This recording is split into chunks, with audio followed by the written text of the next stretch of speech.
PM Modi ने बीते दिनों राष्ट्र के नाम किया संबोधन। जी हां, सही सुना आपने। प्रधानमंत्री नरेंद्र मोदी ने बीते सोमवार को अपने 32 मिनट के राष्ट्र के नाम संबोधन में किए दो बड़े ऐलान। पहला ऐलान, पीएम ने सभी राज्यों को बताया कि अब केंद्र की ओर से मुफ्त वैक्सीन दी जाएगी, राज्यों को अब इसके लिए कोई खर्च नहीं करना पड़ेगा। दूसरा ऐलान में पीएम ने देश के 80 करोड़ गरीब लोगों को यह बताया कि अगले नवंबर माह तक यानी दीपावली तक मुफ्त राशन दी जाएगी। पीएम मोदी ने राष्ट्र के नाम अपने 32 मिनट के संबोधन में यह भी कहा कि एक अच्छी बात यह रही कि समय रहते राज्य पुनर्विचार की मांग के साथ आगे आए हैं और राज्य के इस मांग पर हमने भी सोचा कि देशवासियों को तकलीफ न हो और सुचारू रूप से उसे वैक्सीन मिल सके। इसके लिए 16 जनवरी से अप्रैल अंत वाली व्यवस्था को ही पुनः लागू किया जाएगा। मोदी ने यह भी बताया कि यह फैसला लिया गया है कि राज्यों के पास वैक्सीनेशन से जुड़ा जो भी 25% काम था उसकी जिम्मेदारी भी अब भारत सरकार की ही होगी। यह व्यवस्था पूर्ण रूप से अगले 2 हफ्ते में लागू की जाएगी। मोदी ने यह भी कहा कि कोरोना के दूसरी वेव अभी जारी है। दुनिया के अनेक देशों की तरह भारत भी इससे गुजर रहा है। पीएम ने यह भी कहा कि हमने अपने परिजनों को भी खोया है। ऐसे सभी परिवारों के साथ मेरी पूरी संवेदनाएं हैं। बीते 100 साल में आई ये सबसे बड़ी महामारी व त्रासदी है। इस तरह की महामारी आधुनिक विश्व में न देखी थी और न अनुभव की थी। आइए हम सुनवाते हैं पीएम नरेंद्र मोदी ने क्या कुछ खास कहा अपने संबोधन में।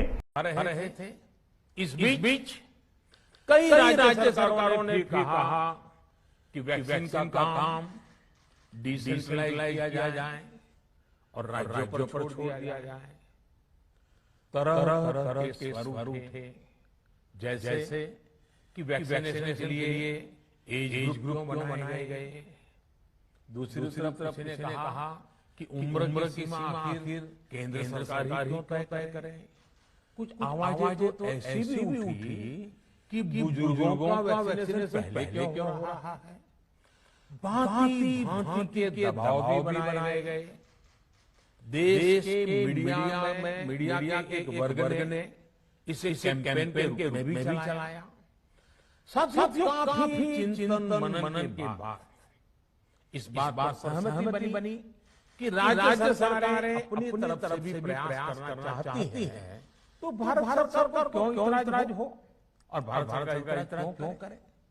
राज्यों की इस मांग को देखते हुए उनके आग्रह को ध्यान में रखते हुए 16 जनवरी से जो व्यवस्था चली आ रही थी उसमें प्रयोग के तौर पर एक बदलाव किया गया।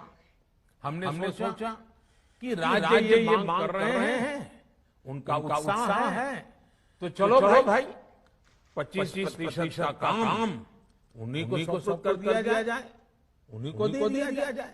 स्वाभाविक है 1 मई से राज्यों को 25% काम उनके हवाले कर दिया गया। उसे पूरा करने के लिए उन्होंने अपने तरीके से प्रयास भी किए। इतने बड़े काम में किस तरह की कठिनाइयां आती हैं ये भी उनके ध्यान में आने लगा। उनको पता चला पूरी दुनिया में वैक्सीन की क्या स्थिति है, इसकी सच्चाई से भी राज्य परिचित हुए और हमने देखा एक तरफ मई में सेकेंड वेव, दूसरी तरफ वैक्सीन के लोगों का बढ़ता रुझान और तीसरी तरफ राज्य सरकारों की कठिनाइयां।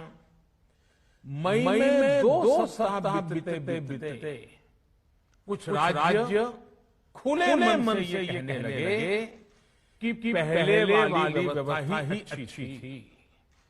धीरे धीरे इसमें राज्य सरकारें जुड़ चली गई। वैक्सीन का काम।